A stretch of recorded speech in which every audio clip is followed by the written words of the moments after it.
Good evening, everybody, and welcome to the GSMC Golf Podcast presented by the GSMC Sports Network. I'm your host, Garrison McDaniel, and we have a great show for you guys today, as always. We're going to get right into this one, talking about Cam Davis's win at the mOrtgage Classic, as we usually do on these Tuesday golf podcasts. Talk about the winner from the last week, look at their scorecards, see how they did, and what got them to the win. Our second segment, we'll be talking about the rest of the leaderboard and superlatives from the weekend. Talking about best driver. You know the deal by now. It's been a couple months that we've been doing this. Talking about superlatives after a weekend of golf. Our third segment, this is when we get into the golf news from around the world, and we have some big news to talk about. The Netherlands Olympic Association denying golfers into the Olympics. One of them ended up having to sue the Netherlands Federation, and we'll talk about the fallout from that. Our fourth segment, we'll be talking about the large field at the John Deere Classic. Well, it was looking like it was going to be a large field, but we'll still talk about it. There's still some very notable names in a tournament and in a field that I felt like there was going to be nobody at. And then in our fifth and final segment of the night, we'll be talking about Cameron Young's Sunday meltdown, because I feel like it is very important to talk about that. He snapped his driver. So we'll be talking about that. And as always, guys, before we get into our first segment talking about Cam Davis's win at the mOrtgage Classic, if you want to become a bigger part of the show than you guys already are, support the GSMC Golf Podcast, support the GSMC Sports Network in more ways than you guys already do. Use the tips and donations link at gsmcpodcast.net. Anything helps us out. We do appreciate it. So with that being said, we're going to get right into the scorecard of Cam Davis. This is his first round, as we always start with. Some things that I can notice from these scorecards is kind of how they played. I'm going to have the scorecard up to my left as you guys have it in front of you, but I also have a breakdown of how he played each hole as well as the scorecard. So we'll be talking about that, the information that you guys don't see on your screen there, because quite frankly, we can't fit it all. But for the first hole, it is a birdie. He gets a good start on his Thursday round. One thing that I noticed with Cam Davis while I'm looking through these scorecards is when he hits a fairway, he plays so well, and he was fantastic with his he was fantastic off the tee for the most part. That bogey on the second hole, as I'm saying, he's fantastic off the tee. The bogey on the second hole was from a OB tee shot that he had to re-tee up, ended up getting into the right rough, and then still bogeying. It's not a great start, but he does immediately answer back with a birdie on the third consecutive par 4. The guy can tee this off. He is very consistent with the driver, about 315, 320 with it. And that's pretty much what you want to be if you are one of these PGA Tour pros. You want to be over 300 because a lot of these courses put fairway bunkers right at that 300 mark. So if you're able to carry those, you put yourself in a very advantageous situation going into the deeper half of the fairways. And he's able to do that. Unable to get another birdie to follow it up on the par 5 fourth hole. This was an easy, par 5 fourth. This was an easy hole throughout the weekend, and it was a very big birdie opportunity. However, if you get stuck on this green, you need to be able to hit your putt in one on this green to be able to birdie it. You have 626 yards that lead up to this hole, to this green, so it is very far back there. But this hole did play pretty easy. Just lay up with your second shot, and it gives you a good chip shot. And when these guys get good chip shots, they're able to put it very close to the hole. And that's just what you have to do on your third shot. Put it very close to the hole, stick it right to that pin high, and then be able to putt for one. And unfortunately, it's a 2-putt here to get him a par on his first round. Next, it's the par 3. Does 2-putt it as well.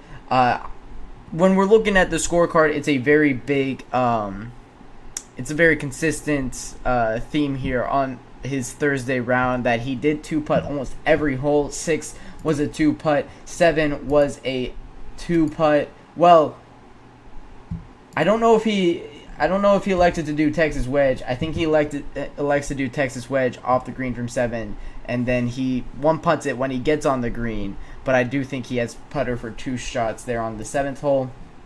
8th hole, I believe that's a 2-putt. 9th hole, he 2-putts. 10, 2-putt. 11, He putts it after a bunker shot. That 11 bunker, that greenside bunker on that front right spot, led up to a lot of difficult shots this weekend. When we saw the pin in the back left position on this hole throughout this weekend, it made it so that shot on 11 was very hard out of the bunker. That it was in that back left spot on, I guess, round 2, and I think on round 3 was there as well. So we'll talk about how he was able to navigate on 11. You were really going for par there, as it played as one of the more difficult holes. Speaking of one of the more difficult holes, 11 and 12 is the most difficult stretch of holes on this golf course. You go from the third hardest to the second hardest hole on the golf course. It's a 500-yard par 4. He's able to par both of those, and then is able to get one back on the 14th hole. And then he loved the later holes this weekend. 16, 17, and 18 he played fantastic on throughout the weekend. Able to go birdie on 16, 17. And then a par on 18 to get into the clubhouse. At 4 under, was a little bit back of Akshay Bhatia, who really almost went coast to coast this weekend. We'll talk about him way more in this second segment because I think he is one of the most notable names. Then his second round, going quickly through that, you see 17. Oh, let me switch over for you guys. His second round, you see 17 and 18 here. He goes birdie, as I mentioned. He loves 16, 17, 18, and gets a birdie on 7, which is very important. But 11 and 12 pars again. That was a big theme of this weekend, was parring 11 and 12 to set yourself up for the easier holes. That 14 is the easiest hole on the golf course. 15, 10th, 17th, 16th, 18th, 11th. Down the stretch, you have easier holes that you're able to capitalize on. And Cam Davis understood that and really used that to his advantage. He also birdies 7, which is the second easiest hole on the golf course, off of a very great tee shot that carries the fairway bunker. 317, the bunker is at 300 yards, and then 240 in onto the green, which is a very difficult second shot that he's able to stick right there. Moving on to his third round now, he is able to, like I said, birdie 18 here, but it was his front nine that really pushed him into contention here. He gets a 66 on this round. He ends up being, I believe, one back. Yeah, I think he was one back of the lead here on going into the Sunday for Cam Davis. And this Sunday, nobody really wanted to go out and win this one. It was a very weird Sunday. So we'll talk about his round 3, and then we'll go more into the Sunday. It's a bogey-free 6-under card here with a birdie on 18, birdie on 15. He doesn't birdie 14, which is a shock for these guys.